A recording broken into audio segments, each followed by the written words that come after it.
এবং পশ্চিমবাংলার 11 কোটি জনগণকে তার সুযোগ এবং সুবিধা না পাইয়ে দেওয়ার কাজটা বিগত সরকার করে গেছেন।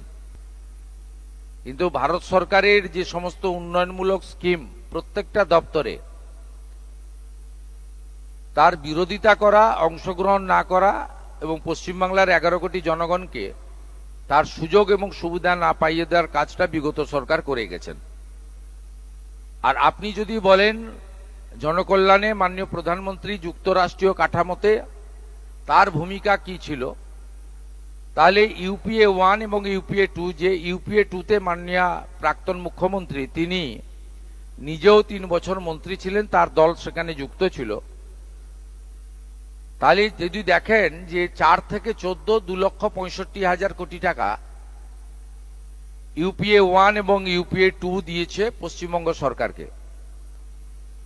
এখানে বিজেপি সরকার না থাকা সত্ত্বেও মাননীয় প্রধানমন্ত্রী নরেন্দ্র মোদী 2014 থেকে 2025-এর 31শে মার্চ পর্যন্ত পশ্চিমবঙ্গে 12 লক্ষ কোটি টাকা দিয়েছেন।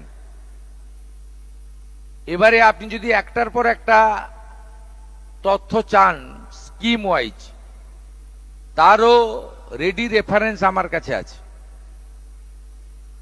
একটা উদাহরণ শুধু দেব, 4 থেকে 14 প্রধানমন্ত্রী আবাস যোজনায় বিগত ইউপিএ সরকার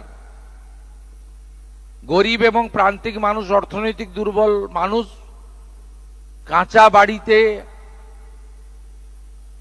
থাকা মানুষ, বিপজ্জনক ঝুঁকি নিয়ে পরিবারকে রাখা মানুষজন, যেখানে মাত্র 4,666 কোটি টাকা পেয়েছিলেন, সেখানে 4 থেকে 23 পর্যন্ত মাননীয় মোদীজির নেতৃত্বে ভারত সরকার 40 লক্ষ ইউনিট প্রধানমন্ত্রী আবাস যোজনার বাড়ি 30,000 কোটি টাকা দিয়েছেন। আপনারা অপেক্ষা করুন, দেখতে থাকুন। ডবল ইঞ্জিনের স্বাদ আপনারা ইতিমধ্যে পাচ্ছেন, মাত্র 1 মাস কয়েকটা দিন। এই অর্থবর্ষে যা 31শে মার্চ 2027-এ শেষ হবে, তারপরে আপনি নিজেই ডবল ইঞ্জিনের প্রচারক হয়ে যাবেন, আমাদের আর প্রচার করার দরকার হবে না। এক্ষেত্রেও আপনি যদি কয়েকটা উদাহরণ আমার কাছে চান, উদাহরণ 1,43,00,000 পরিবারকে আয়ুষ্মান ভারতে যুক্ত করা। উদাহরণ 2, প্রধানমন্ত্রী সূর্যঘর কর্মসূচি রাজ্যে চালু করা।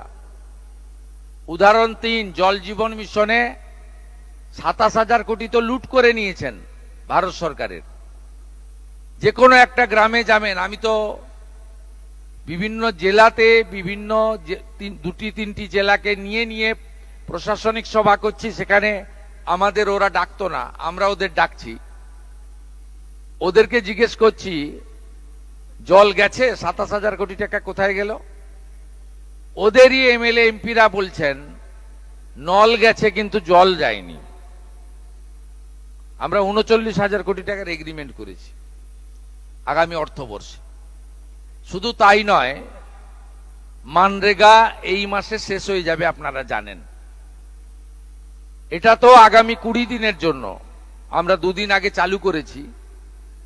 700 কোটি টাকা ভারত সরকার আমাদের ট্রান্সফার করে দিয়েছে, স্যাংশন লেটার আমার হাতে দিয়েছে। আমি মাননীয় মন্ত্রী দিলীপ ঘোষের হাতে সেই স্যাংশন লেটার দিয়ে দিয়েছি। এবং যে নতুন স্কিমটি আসছে, 125 দিনের কাজ পাবেন প্রান্তিক মানুষরা, বিকশিত ভারত জি রামজি, এটাতে আগামী অর্থবর্ষে, অর্থাৎ এই অর্থবর্ষের কয়েক মাস পরের অর্থবর্ষের 3 মাস, অর্থাৎ 2026 এবং 27, ভারত সরকার 8,500 কোটি টাকা পশ্চিমবঙ্গের জন্য বরাদ্দ করেছেন। তাই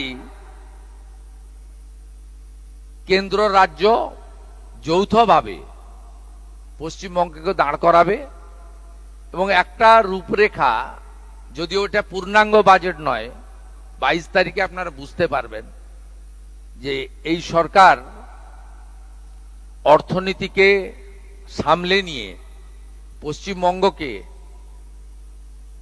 একটি ভালো জায়গায় নিয়ে যেতে চাইছে, যা আগামী দিনে অর্থনৈতিক স্বনির্ভর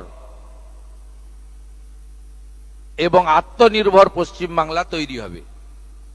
মাননীয় মোদিজির ভোকাল ফর লোকাল এবং